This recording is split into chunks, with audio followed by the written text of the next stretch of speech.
Welcome to the Social Propertypreneur Podcast. And here is your host, social media queen, property investor, and entrepreneur, Laura Muse. So welcome everybody. This is a live podcast interview with the lovely Dr.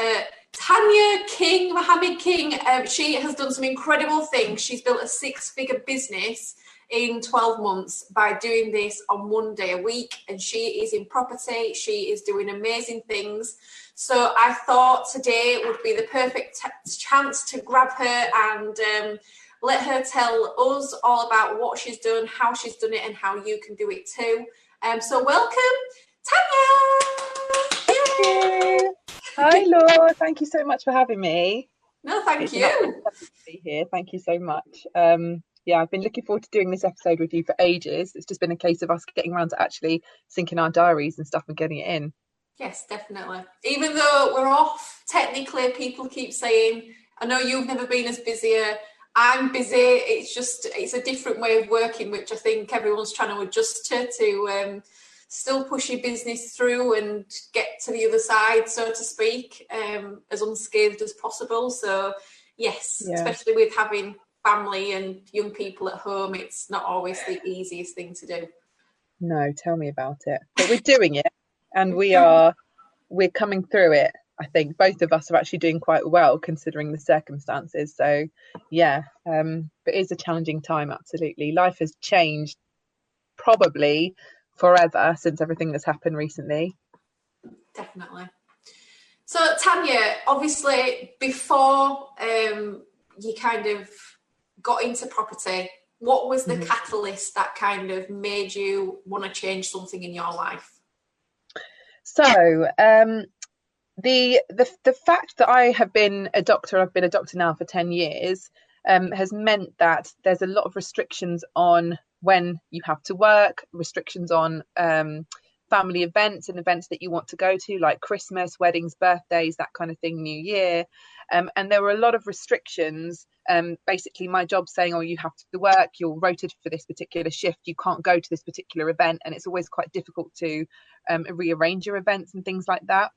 And I just didn't want a 9-to-5 or a 9-to-9 job dictating when I can do something and when I can't do something, or dictating that I have to be in England to work at a particular time. So the whole aim for me getting into property has been, well, getting into serviced accommodation first of all, has been to find a fast cash flowing business that I could get into, which would free me up, replace my medical salary, which I did within a few months, to then free me up and give me the freedom to actually be able to leave this country if and when we want to, because we plan to immigrate, but to also be wherever in the world, whenever we want, with whoever we want. That is basically the key, that for the reason that I got into serviced accommodation in the first place.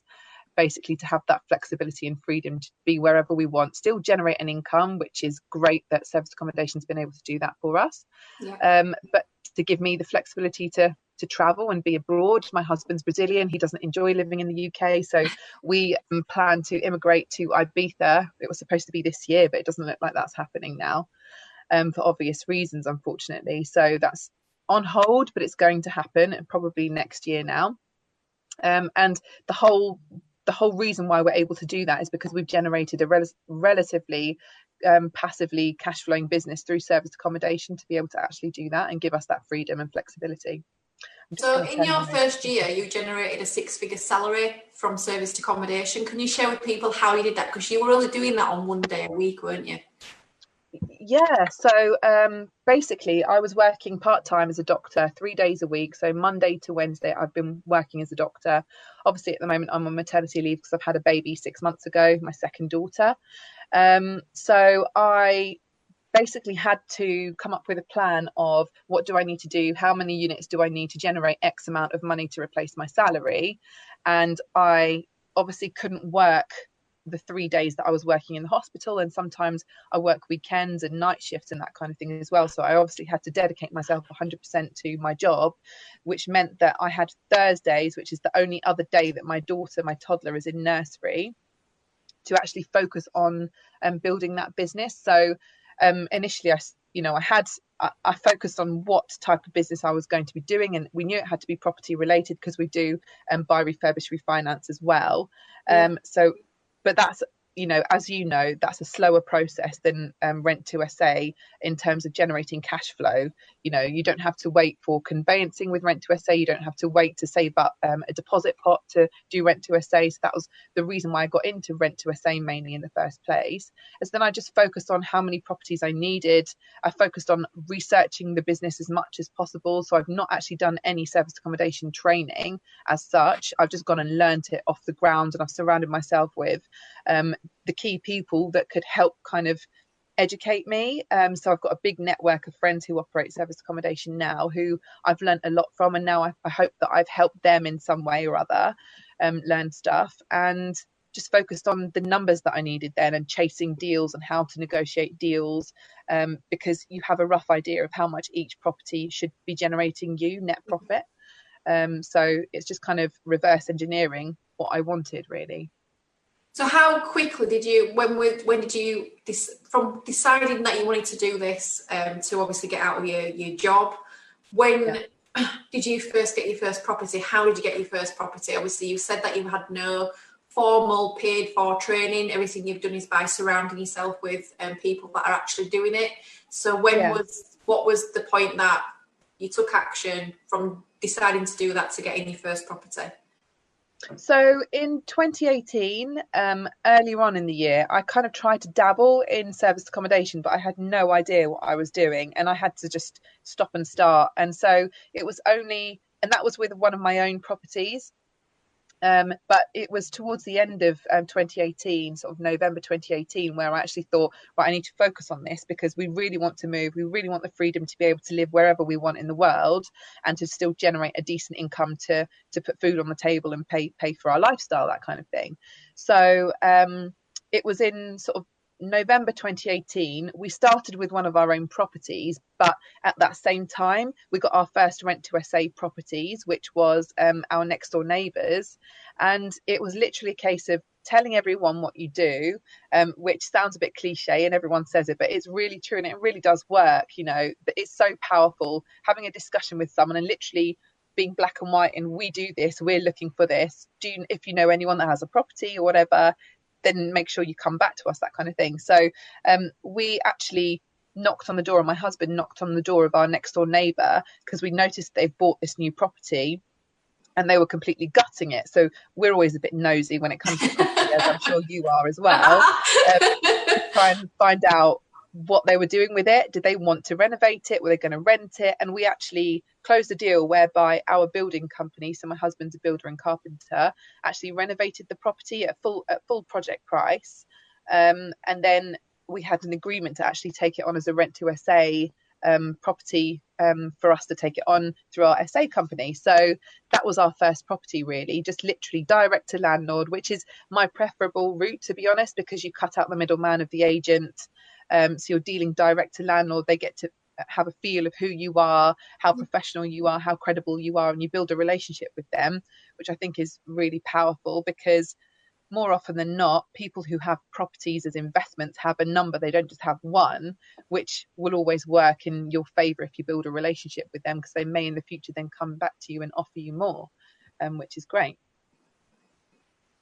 So, correct me if I'm wrong, but you and Rafa do work together, so he does do project management for you. Am I right in thinking that, or not? Yeah, so with regards to any refurbs that we do, so on our properties that we own, and when we're doing buy, refurbish, refinance, he will project manage the whole lot. So I don't really get involved in that. I get involved in the design and the layout. I have the ultimate say because I am the boss. And I'm sure he won't mind me saying that. But yeah, he project manages all of our refurb properties, so our own, or whether we're doing it for clients. We're now deal packaging as well, similar to you, in a completely different area though. So we're deal packaging in South Wales and in Devon now as well, where property prices are relatively accessible still. And so he has those amazing project management skills. The the end product that he produces is really, really high end, and he takes a lot of care over what he does and really puts his heart and soul into it. He's not your regular builder, your regular carpenter, let's say. So yeah, he does all of that. But in terms of working together in the SA, so I have been responsible for all the operational side of the SA business, setting it up. He's been able to do all the physical stuff to help me in terms of the physical setting up of properties, or if they need refurbing, he's taken control of that. So yeah, I mean, he's like my right arm, let's say. It's not me doing it all myself, but all the operational stuff has been myself up until a few months ago, when I got a virtual assistant who does all of the all the admin-y stuff and the operational stuff that I don't really want to be involved in unless I have to be. So yeah. So obviously working together, living together is very similar to me and James. Obviously you've got a very young family. How do you manage your time? Especially now people keep saying about how you should be learning all these new skills because you've got so much time available. We have had this conversation and we haven't. Yeah. So there's a lot of other people out there who currently don't have all this amazing free time. Actually, they have less time. So how are you structuring your days? Obviously, and I do want to talk a little bit about serviced accommodation. Obviously, it's a big part of your business. It is had its critical point over the last few weeks, but you really have taken the bull by the horns and led a lot of people through this. So I'd really like it if you would just explain how you're managing your time, but also where have you got this extra effort from, because you've been working flat out to fill your SA units. Yeah, well, thank you for those comments. So I'll just go back to when everything sort of kicked off, really. So just taking you back a bit, February was our best month so far. In 1 month, we generated 25% of the entire turnover that we generated in 2019 in February alone. So I was happy as Larry, thinking things are going great. I didn't expect that COVID would affect our service accommodation business, and it wouldn't affect the UK as much as it had done other countries. And obviously I was really naive to be thinking that. But then about 4 or 5 weeks ago now, obviously lockdown was imminent and it hadn't quite happened. So I remember speaking to a few of my very, very successful SA colleagues, and they were saying, you know, things are looking awful. All the cancellations were coming in, all bookings were being cancelled. And for a week or so, I didn't actually experience any cancellations. And then they literally started dropping like flies. Cancellations were coming in here, left, right and centre all the time. And so I thought, oh my goodness, this is awful. Our SA business won't survive this. I don't know what we're going to do, because we're not going to be able to host anyone. No one's going to be looking to book accommodation. And, you know, we're a hospitality business / property business. And so hospitality is a big part of what we do with regards to our service accommodation business. So I'll be honest with you, for the first week, when I realised that everything was just spiralling on a downward spiral, I just couldn't face things for about a week. I couldn't get out of bed until about midday, which, you know, is really difficult because I've got a 6-month-old baby. I've got a 3-year-old toddler. And by this point, everyone was at home. So I took my toddler out of nursery even before lockdown started and before the nurseries closed. And I just couldn't face things for about 5 days to a week or so, for about 5 days. But then I said to myself, you put so much effort into this business and you've been doing so well. You've given up so much of yourself. You work bloody hard, and you are, you know, I'm a mentor in service accommodation as well. If you don't step up and act as a leader and act as someone to look up to, and someone who other people can trust and look up to and have faith in that everything is going to be okay, if you put the hard work in, then you'll really let yourself down, but you'll also let everyone else down as well. Yeah. So I literally had to put my boots on and pull them right up and say, right, get down and dirty with this. I had to jump back into the business, you know, and I don't usually spend more than an hour or two in my business on a daily basis. Whereas the last few weeks I've had to jump straight back into it. It's my responsibility to make sure that it survives this whole crisis.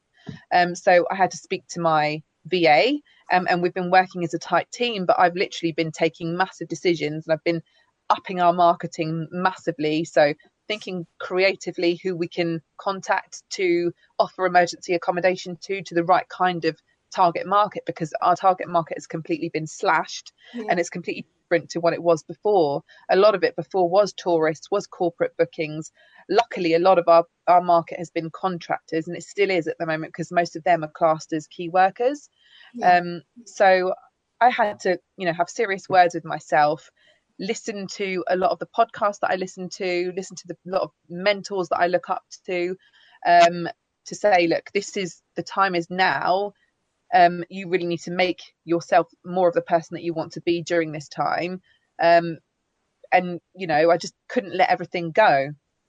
So, and I had to turn myself around from feeling like I was a victim to actually taking control and believing in myself. And I've managed to really turn it around. I'm really proud to say that. I'm not trying to brag about myself. You've worked really hard at doing that, like the hours you've been putting in, the sleepless nights, like you've really sacrificed a lot of your time, energy to get this, to keep this going, really.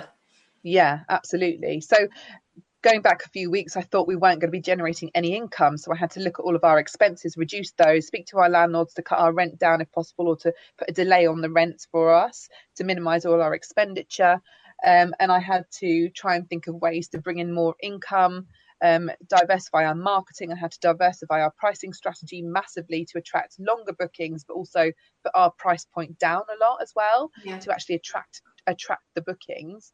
And so it's been lots of kind of re-strategizing from different angles, marketing, price points, me jumping back into the business, me contacting lots of people that I would never have contacted before, who may need emergency accommodation, like the council or the local social domestic abuse societies and things like that, to try and help people in this desperate time. And I literally had to take control of what I can control. And it's become one of my mantras now, I guess, of 2020. Control what you can control and stop worrying about what you can't control, because what's the point in worrying about that? And so I literally say that to myself every day. A massive part of all of this for me also has been reducing the noise and the distraction of what's going on. A few weeks ago, I'd wake up, first thing that I would do is turn the news on. First thing that I do before I go to bed is turn the news on. Now I'm not doing that. I'm not exposing myself to all the noise as much as before. To kind of, for self-preservation and to take care of myself first and foremost, and my mindset, because that's huge. And I think having a strong, unshakable, bulletproof mindset at the moment is the most valuable thing that anyone can generate and learn to kind of operate in their mind, to get them through all of this really difficult situation. So just I don't know if I've gone off on tangent there. Sorry. Just going back into mindset, like it's okay, like, us saying, you need to improve your mindset, but what if somebody doesn't know how to do that, or where to start, or what things did you implement in your life to give you a better understanding of how you are, being more self-aware, what things did you kind of implement, and what have you kind of increased during this time? Because I've had to increase my personal awareness, working on myself, my affirmations, and trying to get into a bit more of a routine, because it's very easy at this time to just not. And if I'm not in a routine, or even do a bit of exercise for my mental health, really affects me in my day to day. So what are you doing, and what have you increased during this time since we've been on lockdown? Okay, so I genuinely believe that if you don't have a routine during this really weird situation where everyone's in lockdown at home together, then you're not going to succeed mentally, if not anything else, mentally through all of this. So trying to get into much of a routine as possible has been absolutely key for us. It's been a bit difficult over the last couple of weeks because both of my daughters have had chicken pox. So that means no sleep, very irritable kids during night, and us being very tired. So, that is obviously not favourable to having a set routine every day. But that's really important. So trying to have your meals at a set time, trying to have set times to kind of do fun things with the kids, and set times to work has been really important. That's one major thing. So having some kind of routine. Also, as you say, daily exercise or regular exercise. So I'm running pretty much every day now, which I don't really enjoy, but actually now I enjoy and I look forward to it, because it's my time for myself to take myself out of the house, to take myself out of being mum, of being Until wife. it's time you get it for yourself. Exactly, literally. And like yesterday, I went on my run and I was listening to your live on Facebook the whole time instead of listening to music. So that moves me on to my next point of surrounding yourself virtually, obviously not physically at the moment, with people who inspire you and who help push you and pull you up, motivate you. So you're one of those people for me. I think you're massive for that for me. I didn't Hence pay why for I that, listen guys. to you on my Huh? I didn't pay to say that. No, not at all. No, absolutely genuine. Surround yourself virtually with the people who help push you and pull you up and help keep this bulletproof, because that's really important. You know, you don't want to be hanging around people who complain about COVID all the time and, oh, we're not going to survive this. Oh, no, like the naysayers and the worriers and the scaremongers. Literally cut them out of your life if you can, because that's just not going to help your mindset at all. So surround yourself with people who push you up, who are positive, who have strong mindsets themselves, who have practical things to actually help you implement as well. So for me personally, I realized that was massive a few weeks ago, and people were really losing control of their mindset.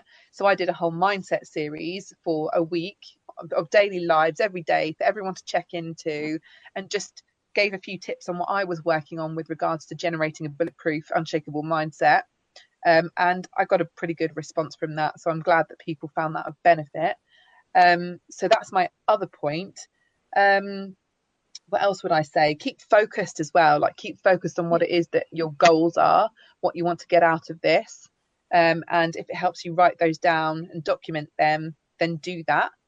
But also, I think what's really important is realizing that you're not alone. Everyone is in a similar situation, and everyone will have been affected adversely by COVID-19 one way or another, where if it's, for example, sadly, that someone has lost someone due to this, or whether your business has been hit hard like mine has, or whether you can't see your family because you can't interact with them because they live in a different household to you. Everyone has been adversely hit by this. This is a global epidemic. It's a global health crisis. It's not just you in your little house fighting against the world. And that's helped me massively, because at first I thought, oh my goodness, everyone's going to think I'm a failure if my SA business doesn't exist, if it doesn't carry on, if it doesn't survive through this. I was worrying about that, thinking I was insular, thinking that it was just me being affected, but actually it's a global issue, it's a global problem, and that really puts everything into perspective. So I think if you can gain perspective on the situation, in that you are not alone in this, but also it's not indefinite, it is going to end at some point, that just helps kind of strengthen my mindset personally even more. And in terms of things that I've actually implemented, actual practical things that I've implemented, so I'm exercising regularly, and I love going to the gym, but obviously I can't do that now, so I've had to completely adapt to that, just going for a run, which I don't enjoy, but I'm doing it. Also practicing gratitude. It sounds really cheesy and it sounds like one of these overused sayings at the moment, but it's really true. So in one of my mindset videos recently, I've said, you know, practice gratitude if you can every morning and every evening. And when I say practice gratitude, make a whole list and write them down of things that you are really grateful for, but then actually write down why you are grateful for them. Because it's great just to say I'm grateful for my kids, but actually I go to the next level, say I'm grateful that my kids are here with me, they're both healthy and they've been through really difficult times. You know, my baby's been really ill over the last few months of her little life, but I'm so grateful that she's here, she's breathing, she's happy, she's healthy, and that brings me so much pleasure to see both of them happy and healthy. Go the extra mile of writing down why you're grateful for those particular things, and I think that does huge amounts for my personal mindset. So practicing gratitude, taking some time out for yourself, whether it's reading a book. So I've bought a few new amazing books recently that I'm getting back into, but also maintaining contact with good friends and, again, positive influences on your life. So we speak regularly because I think we both benefit from speaking to each other. I hope you do. I certainly do. 100%, don't worry. Yeah, so just like maintaining contact with people who are important to you and who people who are a positive influence on your life. Those are the main steps that I've taken that I can think of that I would suggest anyone else trying to implement if they can. So what is next for you? Obviously, we are going to come out of this at some point. We don't know when, but obviously when we do come through it, what is next for you? Okay, so the serviced accommodation business, I'm pretty confident that we're going to come through this okay. And unfortunately, I've not been eligible for any of the governmental help. So I'm not even, using any of that. It's literally me being resourceful and trying to fight for the business. And I have turned it around. So I'm really pleased to say that. I don't know if it will be the same next month or the month after, but at the moment it's doing okay. So it will be expanding our serviced accommodation business, not just within the UK, but internationally as well on a premium level. So we are, as I've said earlier, we're immigrating to Ibiza at some point. We don't know when at the moment now. Party! And can't wait for you to come and visit me with the kids. Can't wait to come and visit on my own. Yeah, on your own, that would probably be better. And I've just started an amazing partnership with someone who has been a huge influence positively on my life, and I've not even physically met them in person, which is just crazy. We are in partnership to do some amazing things, one of which will be taking our serviced accommodation brand internationally, so to Spain and Ibiza, but to a premium level, which we're really excited about. So that's one thing. Now I'm deal packaging as well. So we're deal packaging property investments. We started deal packaging rent to SA deals, but obviously that's on hold at the moment for obvious reasons due to COVID-19. And I wouldn't be encouraging anyone to get into rent to SA at the moment or taking new units on at the moment. I couldn't live with myself if I was telling people, oh yeah, buy a deal off us, you can turn it around. You know what, that's really honest that you say that, because not a lot of people are actually saying at the moment maybe it's advisable to just hold that thought. People are still pushing others to buy that, so I'm glad you've said that, because I'm along the same lines of that at the minute. Yeah, well, that's just me being honest, and that's all I can be. I wouldn't want, if you're experienced and if you have a game plan and if you know the business inside out, I would say, okay, you make your own decision if you want to get more units. And I'm actually discussing with my husband at the moment whether we should take more units on, because we think the demand is going to go up and up, to be honest. Yeah. But we know what we're doing. I know what I'm doing. But for any newbie, I certainly wouldn't want anyone to get into a vulnerable situation where they're taking on more units or any units at the moment, not knowing what they're doing. I've got mentees that I've said, look, just put this on hold at the moment, because I don't want you to be adversely affected by all of this and have all the extra stress. We can put, your mentorship on hold. I'm happy to do that. And then once this settles, then we can get you back into the business. So that's what I would advise people doing who are working with me anyway. So yeah, just expanding our SA business, but now I'm focusing very much on deal packaging. So I'm working with some amazing people. We've got a great team that I've built, which I'm really excited about. And we're going to be deal packaging projects or investments in South Wales, but also in Devon as well. And it could be a complete, we're able to offer a multitude of different deals, whether it's just we're sourcing a deal or whether you want a deal where we can project manage the refurbishment. It will be things like that as well.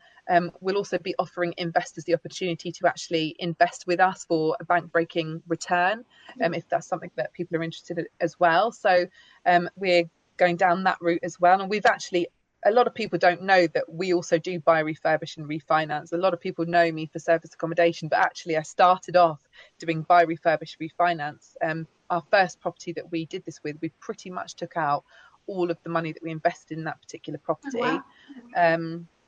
So yeah, and I've got a few other projects that I'm really excited about, but one I'm not sure if I should really say anything at the moment because it's very much in its infancy. But there are a few hints, I guess, with stuff that I'm posting on social media and stuff at the moment. Laura knows all about it, but we can't divulge. I'm not probing, honest. That's fine. But it's all to do with mindset, business and positivity and confidence. And that's something that I'm really, really passionate about. And once I've got beyond the infancy stages of this particular project and business venture, then I will start to put more information out there on it. And what else is next? I can't think. That's probably enough at the moment. Yeah, a few other amazing projects that are in the pipeline as well that I'm joint venturing with people in, which I'm really excited about. But again, those are very much in their infancy and have kind of been thought up of over the last few weeks during the crisis. So so some exciting stuff. And I would just urge anyone who's feeling down and out at the moment and really, low because of the crisis and everything that's going on, actually just step out and try to put things into perspective and actually realize there are lots of opportunities that you can take hold of right now. And a lot of people are saying it and pushing this to actually sell stuff. I'm not trying to do that. I'm just trying to say for anyone's benefit and positivity and mindset, there are huge opportunities that are out there that you could take hold of right now. So just try not to feel negatively from all of this. We can't control what's going on out there. You can control what's going on in your life at the moment as much as possible. So do that. That's what I would urge anyone to do. Well, thank you so much for your time, Tania. I know you're really busy, so I appreciate you taking time out of your day.